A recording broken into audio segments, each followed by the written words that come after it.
Hey y'all, how's it going? Happy Star Wars Day. May the 4th be with you.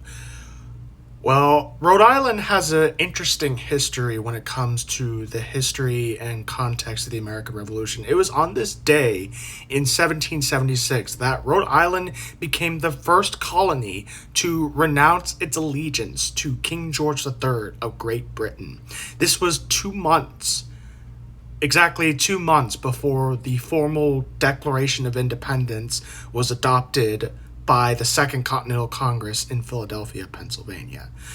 And this stems from Rhode Island's long religious descent and tolerance for religious freedom and political autonomy, dating back to its founding in 1636 by Roger Williams.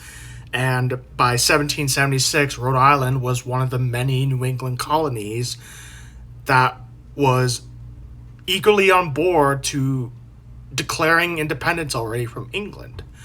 Because by 1776, only the New England colonies, at least before the formal Declaration of Independence was adopted, only the New England colonies were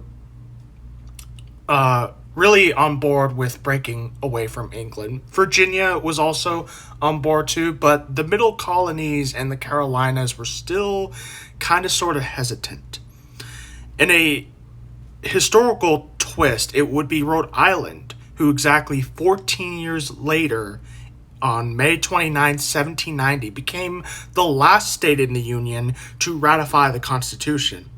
It's pretty ironic and interesting, isn't it, that Rhode Island was the first colony to formally declare itself separate from England, only to then, 14 years later, turn around to being the last of the original 13 states to ratify the Constitution. And that has to do with the fact that when the Constitutional Convention took place in 1787, followed by the ratification process, Rhode Island was one of many states that initially refused to ratify the Constitution for the common fear at the time that this new federal government would become basically a second British Parliament.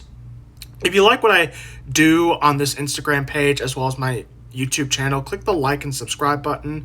Once again, I'm Arlon Foster, and this is Founding Father's Story.